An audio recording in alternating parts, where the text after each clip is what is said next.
And now we can start because I have something to say. It's a real RockNRolla. RockNRolla. Wait, before we get about RockNRolla, I have a question for you. Oh, go on then.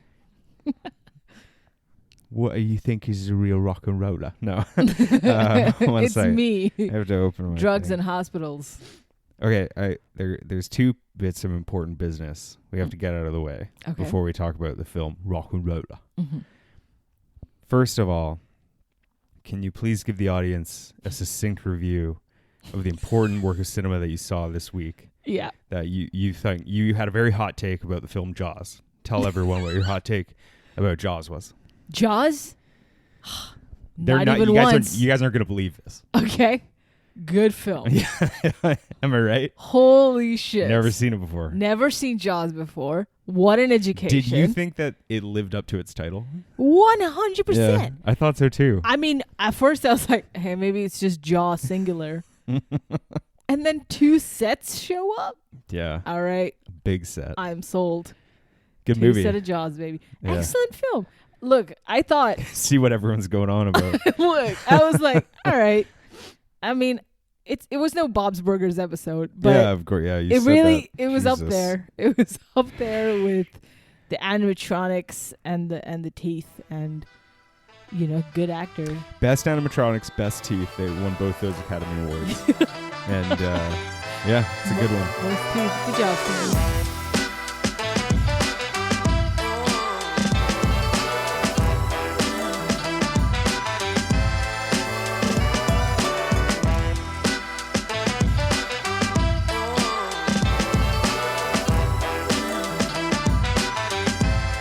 I have another thing to say.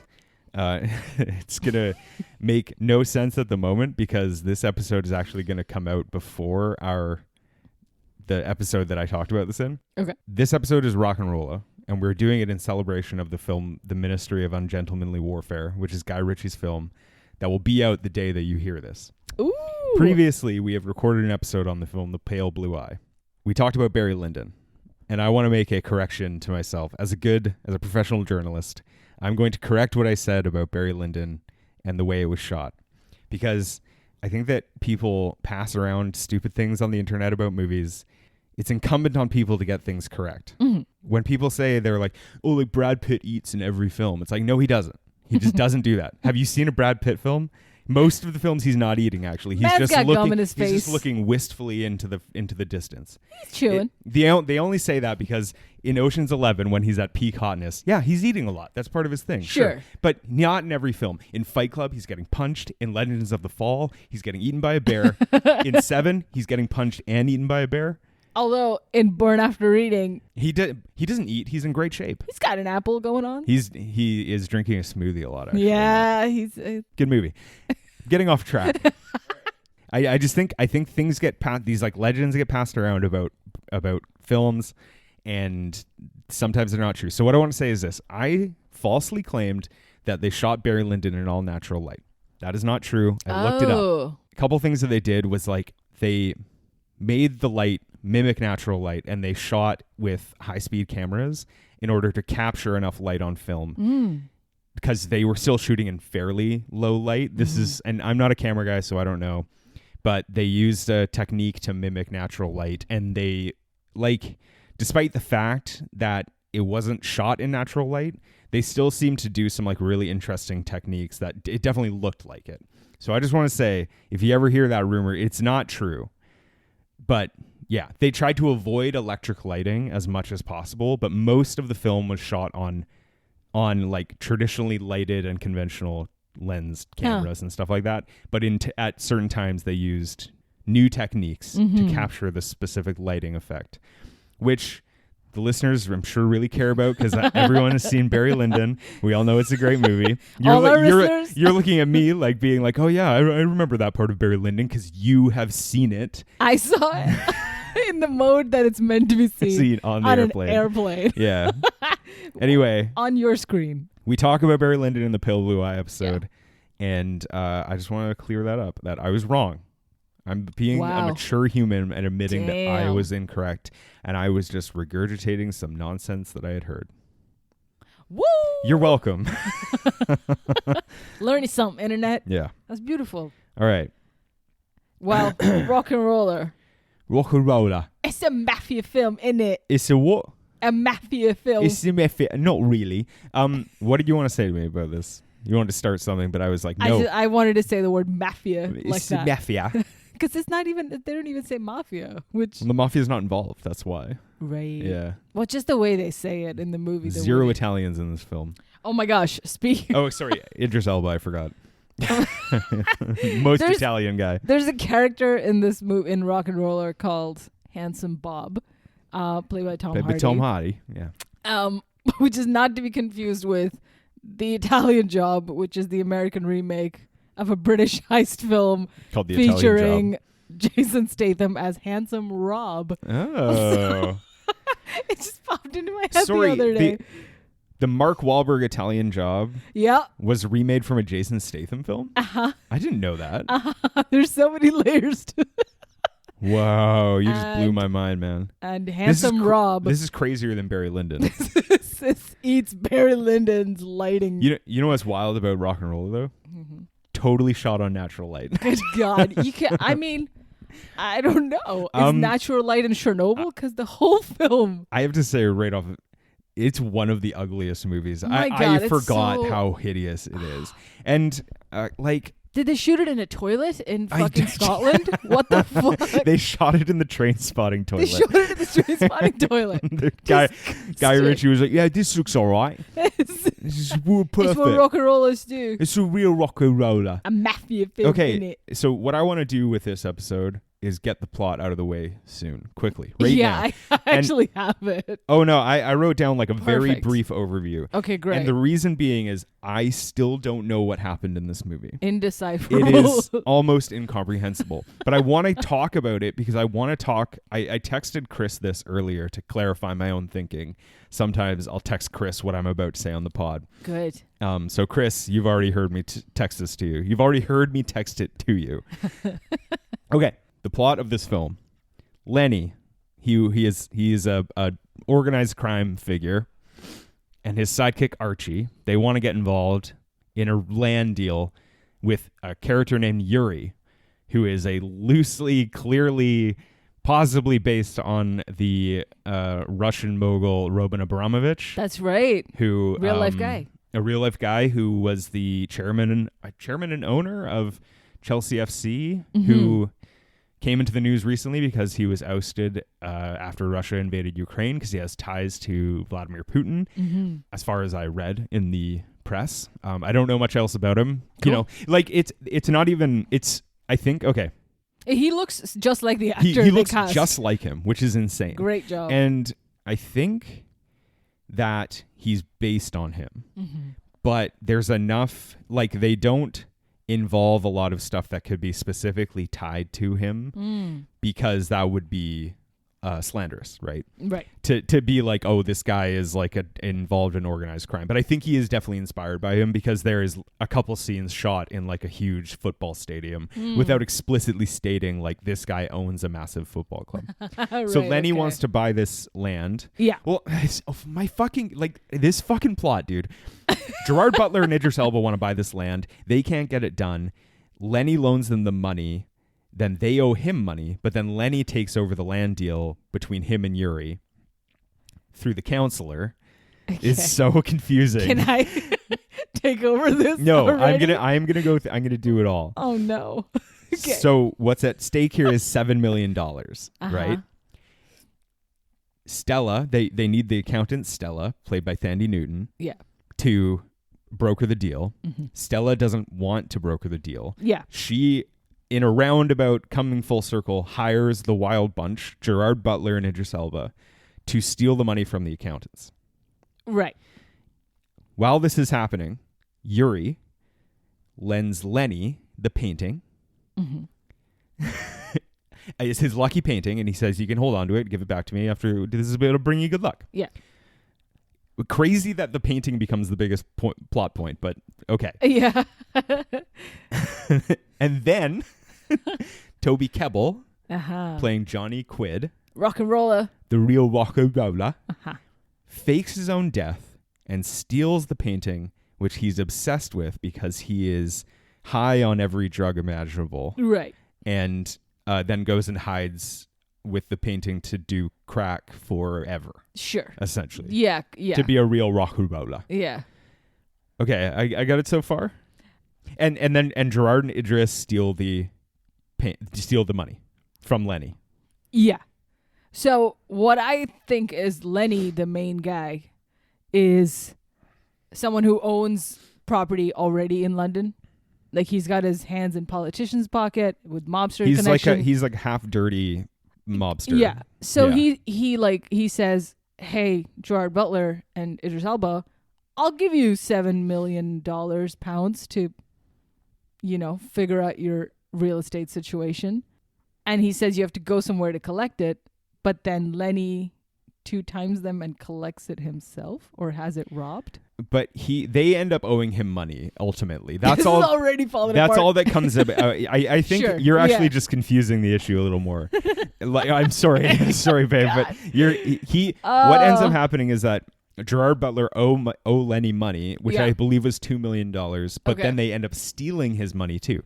Don't Can go I share on. what Roger Ebert is saying though?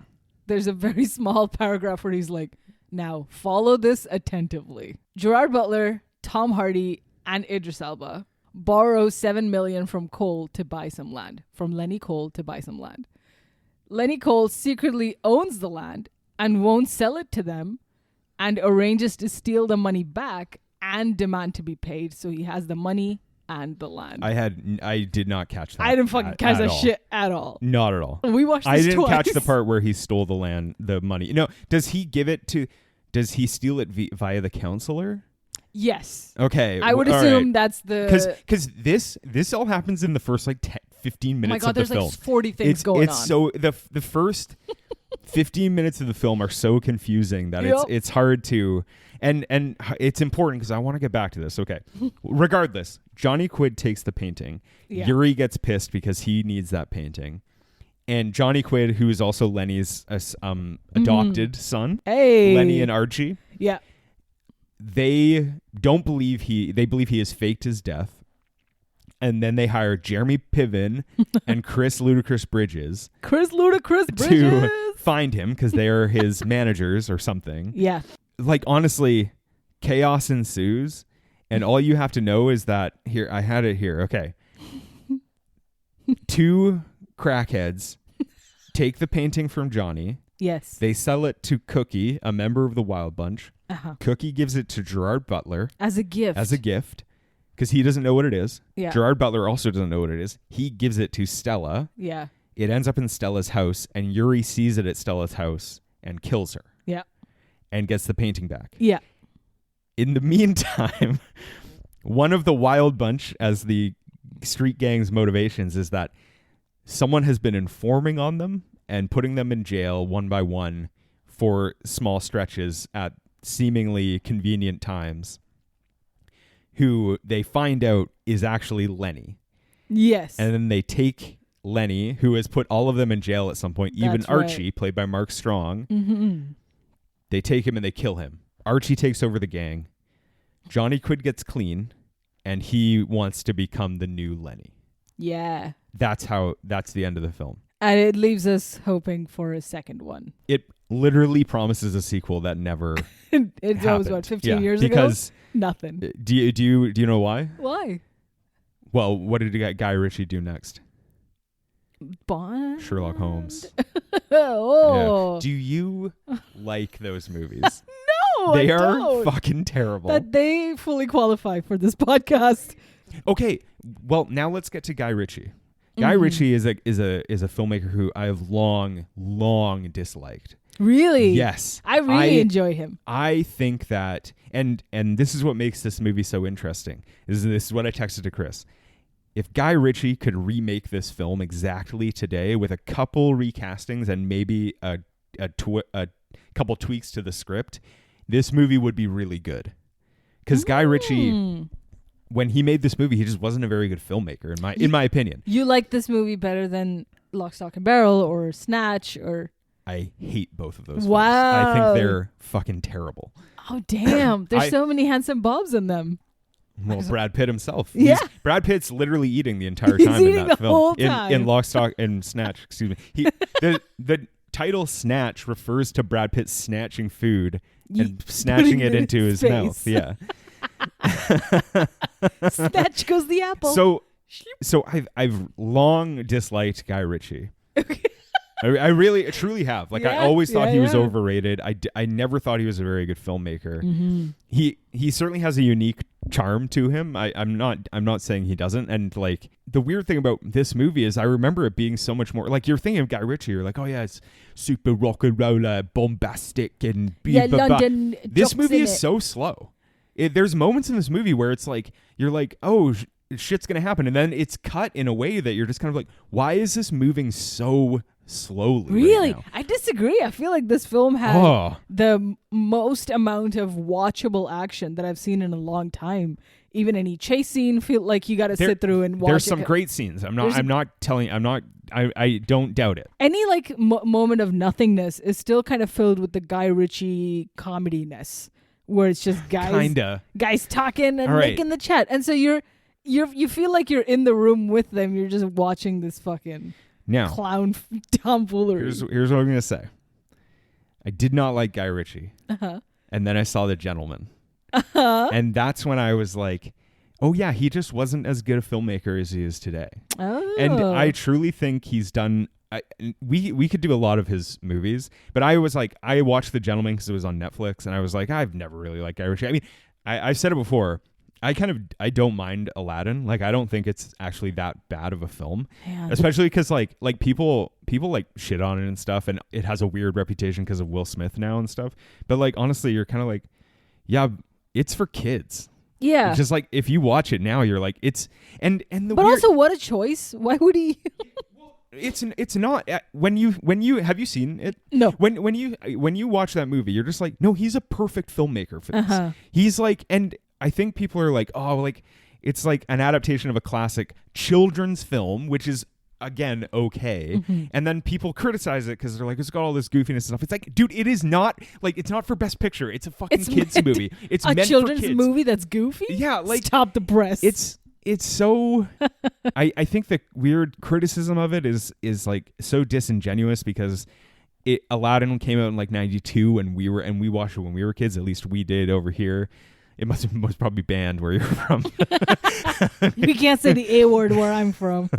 But now when you watch it and you're like, I was 29 when it came out, and it's kind of like, yeah, well, it's not for me. It's a perfectly acceptable children's film. It's the same. I felt the same thing about the Lion King remake too. People shit themselves over that, and I was kind of like, no, it's a fucking fine movie. I don't know what everyone expected. I fully missed the boat on those things. The weird thing about the Lion King is like, except for a part where Beyonce runs across the savannah, it's a little bit like, it's almost a shot-for-shot remake of the original. I don't know what people are so fucking up in arms about.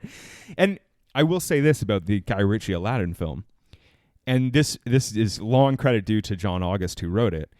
At least in that movie, compared to the old one, Jasmine has a character. She's a fully formed character. Like in the old one, she's very much a Disney princess. In the new one, they at least try to give her a thing, you know? Anyway, it's not. I'm not telling you like it's well she's worth handsome watching, princess, but it's in not. It's not a bad movie. I really don't think it's a bad movie. But I really liked The Gentleman. That's the whole point of that. Okay. I watched that and I was like, oh yeah, he's just not as good. And then you were watching The Covenant, and I was like, this movie looks fucking good. Yeah. Yeah. So my whole thing about him is he just hadn't really hit his stride yet. But he's hitting his stride in a moment where like it doesn't seem like anyone wants Guy Ritchie movies, although he makes like 2 a year. But you know, right. But he's no longer like the beloved cult figure that he was in the early 2000s. Yeah.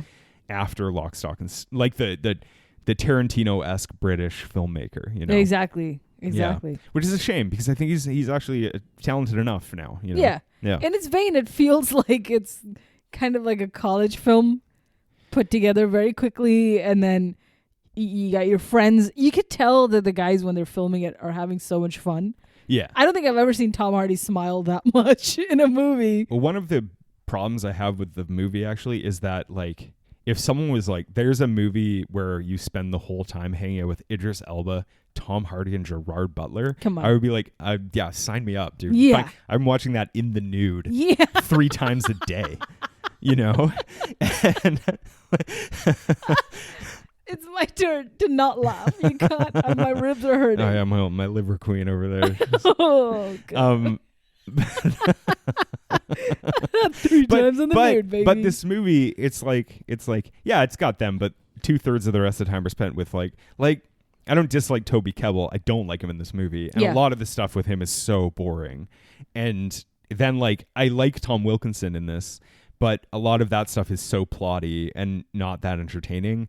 And so I'm kind of like, yeah, I just want to watch a hangout crime film with these 3 fucking guys who are some of the most charming dudes in cinema, and at that time certainly were. And another thing too is like, it's kind of the last time you get to see Tom Hardy not doing a thing.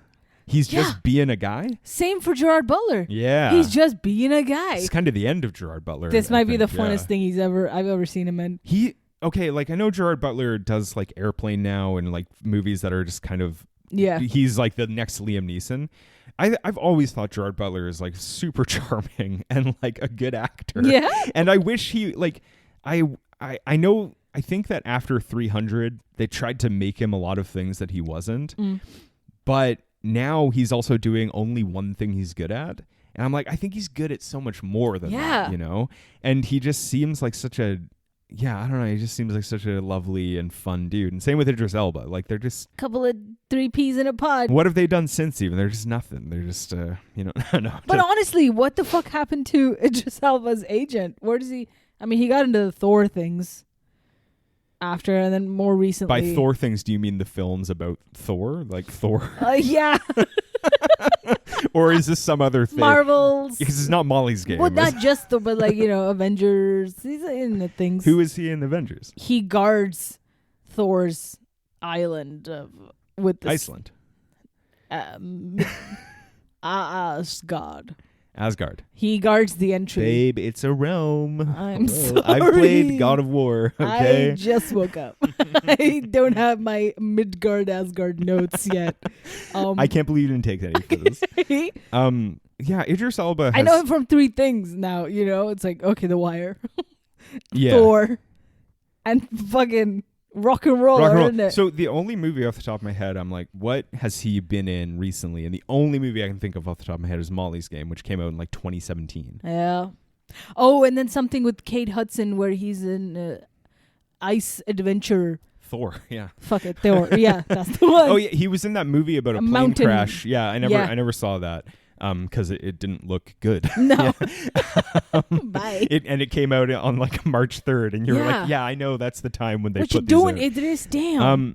It is weird because only really Tom Hardy has gone on to be a prestigious star, even though, Gerard Butler might not be capable of it, but Gerard Butler would be capable of being in like really good movies, and he doesn't have to be what I think is this, and this is no shade to Gerard, he has to be the main guy. But I think he would be great at not being the main guy. He should be the Tom Hardy type guy in this movie. Well, one of Tom Hardy's strengths is his willingness to not be the main guy. Yeah. Still to this day. Yeah. To not be Well, the I think main that character. he chooses that. He gets a kick out of just kind of making a little Yes. appearance in a goofy little role. Like our friend Matt Damon, who does that sometimes when he just shows up. But then also Tom Hardy is like, and when I want to be the main guy, I can do Venom. Yeah. Right? Right. Which is coming out later this year, actually. We're going to do a couple episodes on that. Ooh. Whereas Gerard Butler, I just feel like he doesn't ever not want to be. Yeah, he wants to do the most. Yeah. Yeah.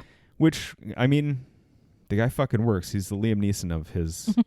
I mean, he's probably like 7 years younger than Liam Neeson. I'm so Gerard Butler. similar generation. I'm messing it up. He's a Scottish He's Liam Scottish. Neeson. Yeah. But he's. I think he's fantastic in this, and I kind of wish. I don't know. I kind of wish his career, like he's okay. You know what? Gerard Butler's a perfect example of someone who, like, in 10 years, Christopher Nolan is going to pull him back from obscurity. Oh my God. Like Josh Hartnett, and just be like, and everyone's gonna be like, do you remember how incredibly hot Gerard Butler is? It's the Brendan Fraser effect. Yeah. Maybe yeah. later on, it's going to be the Gerard Butler effect. Brendan Fraser really impressed me in Killers of the Flower Moon. He didn't. I'm being completely sarcastic. God, I saw the light leave your eyes, and I was like, are you good? That was one of the... Did you faint? That was one of the few parts of that movie I really didn't like. God damn it! And then he smacks when he his starts, hand. he just stands up and starts like yelling. And I am a lawyer. Yeah, whatever. I wasn't. I can spot the wolves in that picture, but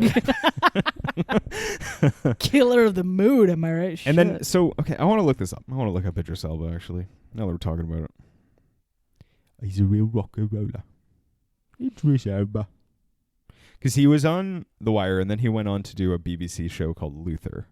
Right, Luther. Which I watched a little bit of, and I do fun. think it was good. Mm. It was well received. Yeah, a lot of people loved it. I know it was over the top.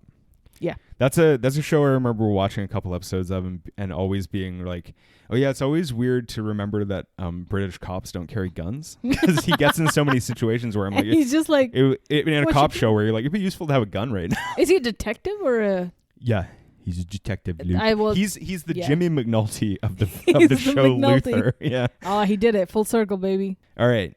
This is what he's done since this movie. Let's talk about it. Wow. This is so insulting. They have the selected filmography of Idris Elba, and they don't even have RockNRolla on it. Shut the fuck up. All right, but I know Thor came out in 2009, right? Right. Okay, so we'll talk about that. Thor. Mm. I don't know why I didn't remember this. Prometheus.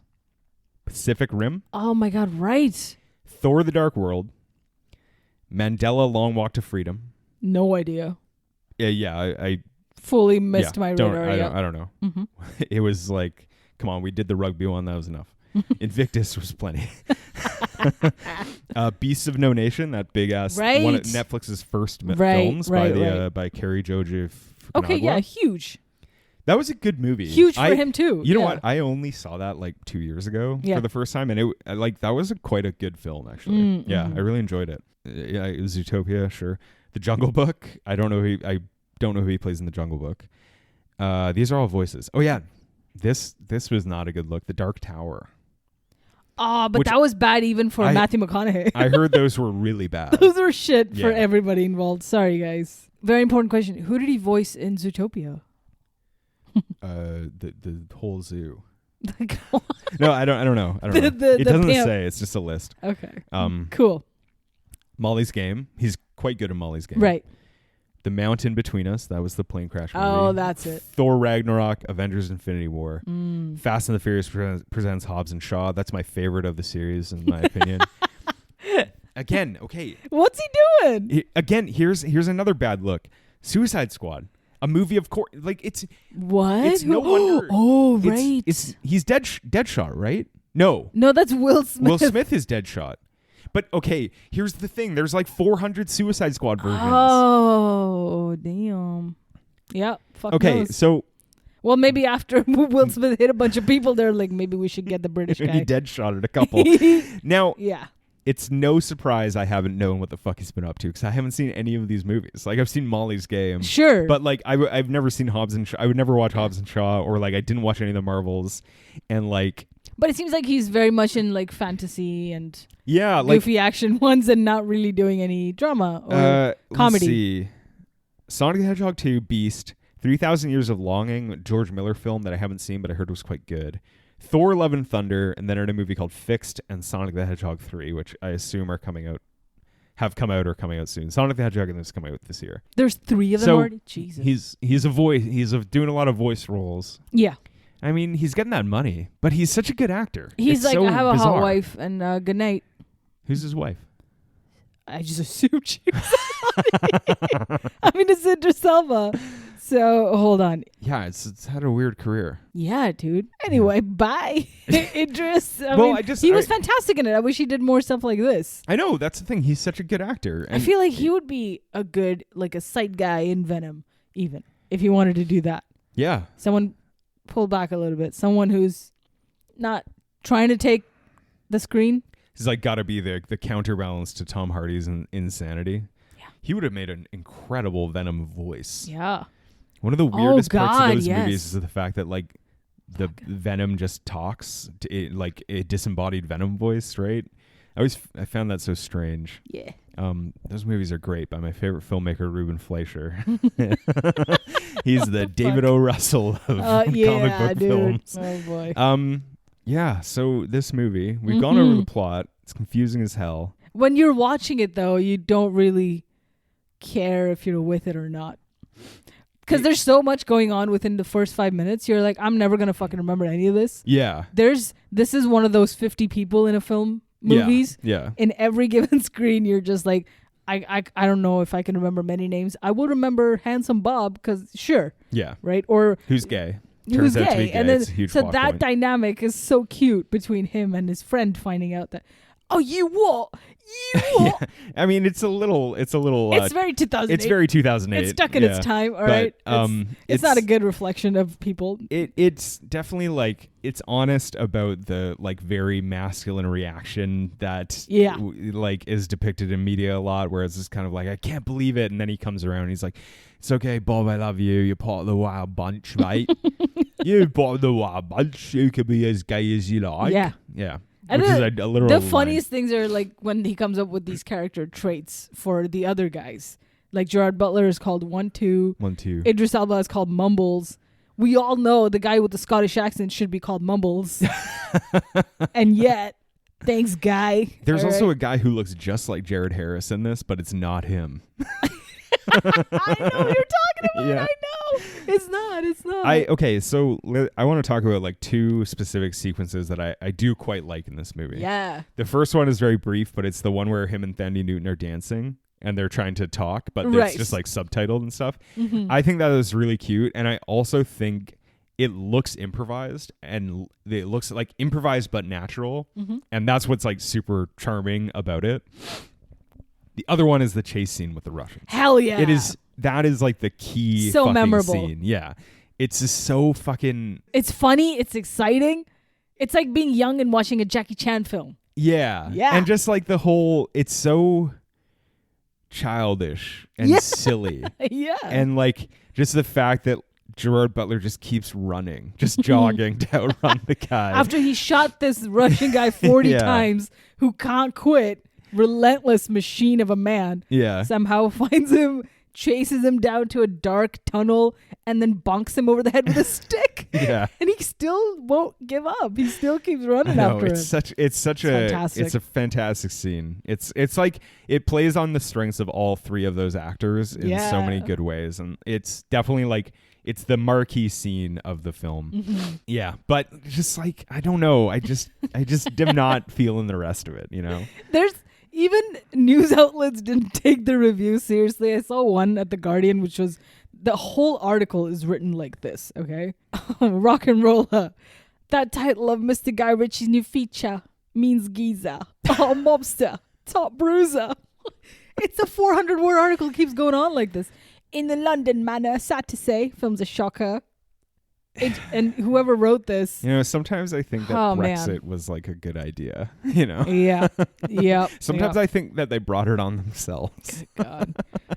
It is very like you watch it one time, you're like, is this a fucking Guy Ritchie film? You just know it is. Yeah. So he does stay true. It's still like quintessentially him. Yeah. Yeah, in so many ways. Yeah, when I was younger, I saw one other quintessential Guy Ritchie film that I thought was a Guy Ritchie film was Layer Cake. Yeah. And it comes That's my up, favorite Guy Ritchie film. It's your favorite Guy Ritchie film. And I don't think I'm alone in being like, wait, is that not a fucking Guy Ritchie film? I believe he produced it though, or something. He was like involved in it. Okay. Or like he was. I'm pretty sure him and Matthew Vaughn are like buddies. Because he's so good at like putting these people in these types of roles that does inevitably lead to something good for those actors too. Like I feel like between that and some other, maybe one other thing that Daniel Craig did led to Bond. Yeah. Layer Cake is so... before I even think of the Bond films, I think of Layer Cake when someone says Daniel Craig. Yeah, I mean, it was right before Layer Cake, basically. And he's kind of a spy in that movie. Yeah. Now, correct me if I'm wrong. No, double agent kind Layer of. Layer Cake refers to nothing in the film except that it's like an intricately plotted movie. Isn't that it? Yeah. It's been too long. I wouldn't even... All I remember is Daniel Craig getting shot at the end. Yeah. Sorry. At the steps. It's 20 years old, but he dies at the end. I think Guy Ritchie is largely, maybe I'm wrong about this, but like you could definitely feel that he might be responsible for so many British performers being taken seriously who aren't like doing fucking costume dramas, you know, right. like Statham. Like instead of the Hollywood perception of Brits being like, oh, they just want to do period pieces and fucking eat cucumber sandwiches and shit. He's like broken out all of these performers who are more than that. They're just like they do more than that. They can do more than that, you know. And I feel like Guy Ritchie is the butterfly effect for so many of these people becoming bigger names in the industry, or, you know, going on to do like a similar role in a bigger capacity. Like maybe Venom is an extension of Handsome Bob, where he's just maybe. like, oh, I could be a silly goose and laugh in it. And then he's like, oh, I can also have two heads. Venom's like, oh, I could be a rock and roller. Handsome alien in it. Handsome alien. Parasitic blob. Babe, it's a symbiote. Okay. Sorry, God. God, don't you know anything? A sex symbiote. Have you ever read a book? Tried to read a book? I mean, I watched this movie and I definitely, I'm glad we talked about it, but while I was watching it, I was like, I'm not sure what I want to say about it, because I you know, I think other than the fact that it's like, is this fucking good? And maybe not. But then you can't take your eyes off it because you're watching through. The weird thing is, like, okay, back when I was a young man, I was in university, and I was at this party, this very low key party, and I got super high, and party starts like thinning out. People start going home. Then I'm sitting in this couch in this like basement watching TV with these people, and someone puts on RockNRolla. Oh, it's the first time I ever saw it, and I had already not liked Guy Ritchie's stuff, but I was like interested in cinema. I was like, oh yeah, Guy Ritchie, whatever, cool, yeah, I don't care. Like nobody asked me anyway, so it didn't matter. But like I was high as fuck and just watching this movie and being like, what's happening? Like every scene, probably not the best movie to watch. Every scene, you just forget what happened the scene before. And then I thought I had that idea for like years, being like, I was too high to follow it. I can't follow it today. No, you watched it sober twice. I was sober as a judge. That's and I could not mad. understand a bit I know. of it. I remember when we threw it on and we were just kind of sitting and staring at the screen, and then one of us got up to be like, I just need a glass of water, but can you fucking pause this thing? Otherwise I will just not understand if I'm not staring intently at the subtitles for even 5 seconds. And the other thing too is like, this might be my biggest complaint about the film, is just the cinematography is awful. Why is it? We talked about it. Like, why does it look that way? It's and Chris saved us by lending us the DVD, so that was really shout great. Out Chris. But it looks like a toilet. It just looks like a fucking filthy Scottish toilet. I get like weird motion sickness from some of these action films, and then this is one of them where it's like, I feel like a small pit of sickness in my tongue. I feel like I felt frustrated by, like, I don't want to like criticize this aspect too harshly, because part of it is like my fault, but there are parts of this movie that are clearly like played for laughs that I was just like, this isn't funny. Like, but is it meant to be a comedy?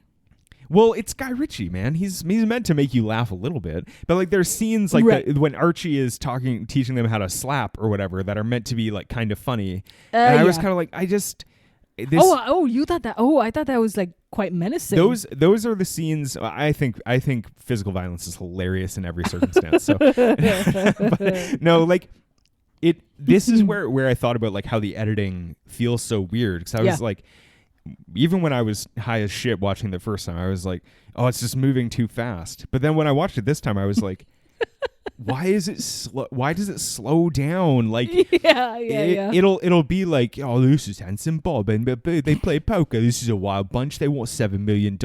That's Gerard Butler's ass. Yeah, here we go. And then it'll be like, boom, and just like hit a floor. Oh yeah, and then just be like the slowest.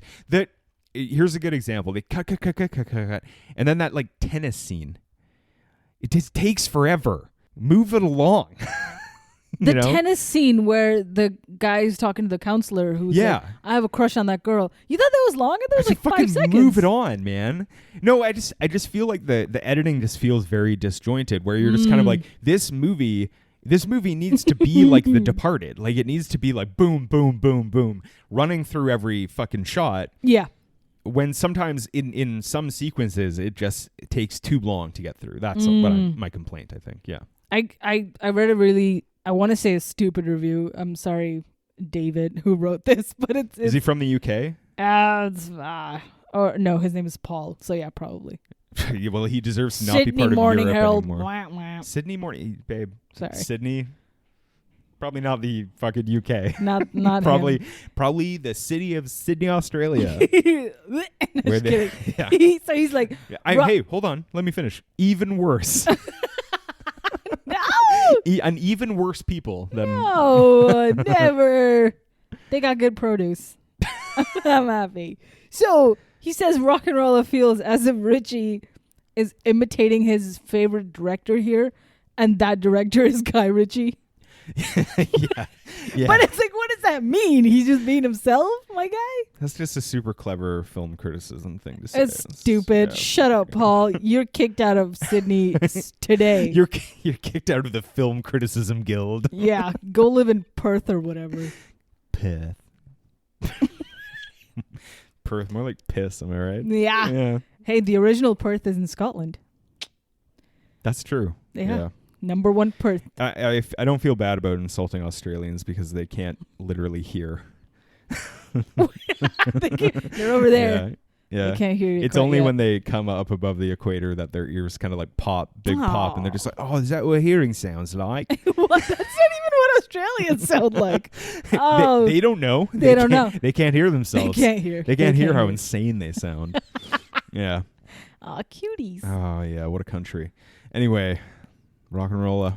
Oh man! If anyone, this was so disjointed, but so was the film. So was the film. Yeah, I think this. I'll give Guy Ritchie props. I think this podcast episode is worse than his movie. Let's put it that way. I mean, that's fair. That's fair to say about any movie we've done. That's just a compliment to the film. I'm just saying we're thinking about the movie. We enjoyed watching it. I got some good chuckles in. Very memorable action scene. Yeah. Classic Guy Ritchie, directorial prowess. And I also didn't fully hate Snatch and Lock, Talk and Two Smoking Barrels. So let me say this. I am the audience for this film. Yeah, and we're doing it because the Ministry of Ungentlemanly Warfare will be out the day you hear this. All 2 of you. Oh. And hell yeah. And I said, hey, we should do a Guy Ritchie film. We should set it up. We should kind of coincide it. And I gave you a list because there are many that we could do that kind of fall into our parameters. And you were kind enough to choose the one that's impossible to find. So what's up streaming? Anyone who hears this and is like, oh, I should rewatch RockNRolla. It's nowhere. You can't. Not in Canada, at least. You cannot watch it. Nope. It's fucking nowhere. Jesus. So everyone out there who owns a DVD of RockNRolla, you're going to be wealthy in like 5 years. Yeah. And Chris, we're holding it hostage, I'm keeping my guy. this.